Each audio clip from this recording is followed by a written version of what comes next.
Bener nggak sih kalau Rasulullah itu meninggalnya karena diracun?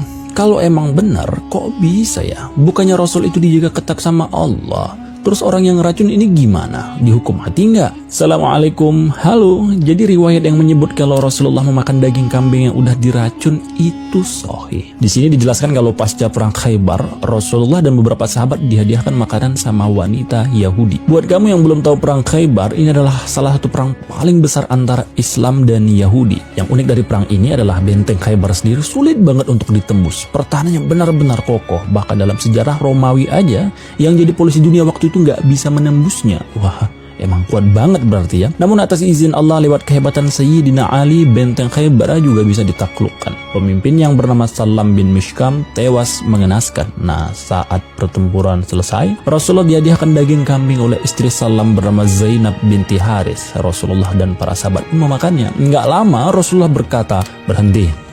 Angkat tangan kalian, jangan makan lagi. Daging ini berbicara padaku karena dia sudah dibubuhi racun. Lalu si pemberi makan pun diinterogasi. Ternyata benar, dia memberikan racun. Semula Rasulullah memaafkannya karena belum terjadi efek apa-apa. Di sini lagi-lagi dibukti atas tuduhan misionaris kalau Nabi Muhammad adalah pendendam. Enggak. Sama sekali Nabi kami adalah Nabi paling pemaaf, selalu memaafkan. Hingga beberapa hari setelah kejadian, salah seorang sahabat yang bernama Bishr ibnul Barok meninggal karena racun tadi. Nah, sampai di sini udah beda cerita lagi. Hukum Allah yang sering kita kenal dengan qisas harus ditegakkan, maka wanita Yahudi ini pun dihukum mati. Jadi emang dalam Islam itu nggak langsung di situ bersalah, langsung di situ dihukum, nggak, dicari tahu dulu motifnya apa, efek yang ditimbulkan apa, dengan banyak sekali pertimbangan barulah dijatuhi hukuman. Rasulullah lalu mengutus sahabat untuk bertanya apa motif wanita Yahudi ini. Dalam riwayat lain disebut kalau Rasulullah sendiri yang bertanya. Wanita Yahudi mengatakan kalau cuma mau ngetes doang. Bener nggak sih Muhammad ini seorang nabi? Ternyata benar, teman yang makan tewas dia enggak. Namun beberapa ahli sejarah menduga kuat motifnya adalah balas dendam karena suaminya Salam tadi terbunuh saat perang Khaybar.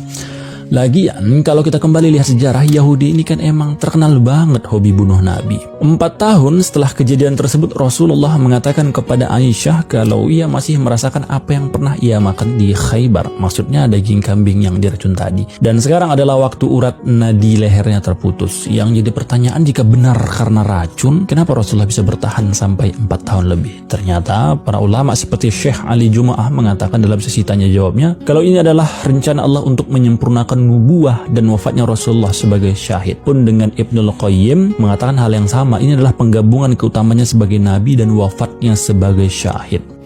Kalian pernah mikir gini nggak? Rasulullah itu kan pemimpin yang adil kan? Wafatnya syahid karena bekas racun. Abu Bakar pun dalam satu riwayat juga demikian. Umar syahid ditusuk saat sholat. Utsman wafat dibunuh saat sedang baca Quran. Dan Ali juga sama, ditusuk sama pimpinan Khawarij.